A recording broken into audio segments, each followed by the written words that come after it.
Lebaran ya, jelang libur panjang Lebaran 2022 ini, di mana juga dalam masih situasi pandemik ya, dan sudah hampir 2 tahun, karyawan kita, karyawannya klien maupun masyarakat Indonesia pada umumnya tidak berlebaran. Tentunya tahun ini semangatnya luar biasa, sehingga dari G4S harus membuat rencana pengamanan khusus supaya apa yang kami janjikan ke klien G4S bahwa ada rasa peace of mind dan klien tenang selama mungkin ada yang berlibur lebaran baik di dalam negeri maupun luar negeri, merasa tenang bahwa area kerjanya, tempat kerjanya, usahanya, lokasi tempat berinvestasinya dijaga dengan maksimal oleh G4S. Jadi kalau terkait rencana pengamanan itu banyak faktor ya. Pertama, kita akan menyiapkan atau G4S akan menyiapkan seleksi personil yang akan bertugas. Tentunya personil yang akan bertugas harus dalam kondisi sehat, fisik, dan siap untuk bekerja sesuai schedule yang sudah dibuat. Kemudian kita akan berkoordinasi dengan klien. Apa aja yang dikoordinasikan dengan klien? Misalnya pertama, penerangan.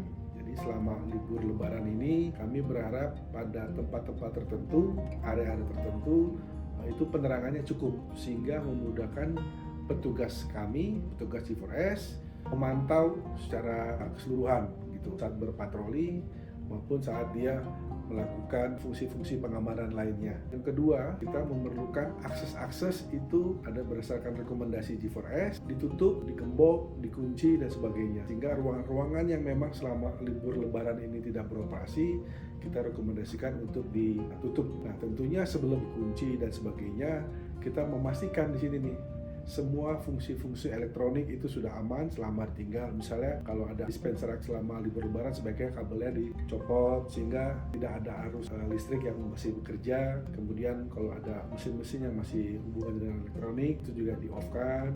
Tambahan lagi untuk ruang-ruangan sudah tertutup, biasanya barang-barang yang mudah terbakar itu sebaiknya juga dipastikan tidak mudah tersulut situasinya. Kemudian dipastikan semua alarm, semua CCTV itu on, bekerja. Jadi kita akan melakukan bersama klien mutar, memastikan alarm, semua recordingnya bekerja dengan baik, unit-unit devices-nya bekerja dengan baik, dan fokusnya sudah tepat.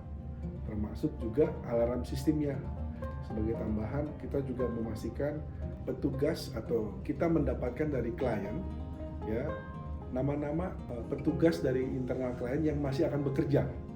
Sehingga kita bisa pantau, pada hari tanggal 2 ada 3 orang dari teknisi yang akan tetap bekerja, ada tanggal sekian, ada sekian orang. Nah, list-list ini yang kita butuhkan, sehingga kita memastikan semua petugas, semua karyawan yang masuk ke area premises itu sudah sesuai peruntukannya. Dan yang paling penting satu lagi adalah pending job. Nah, biasanya ada beberapa di area kerja klien itu pekerjaan-pekerjaan yang tertunda ya. Jadi misalnya perbaikan saluran irigasi, perbaikan akses masuk itu dipastikan semuanya sudah selesai.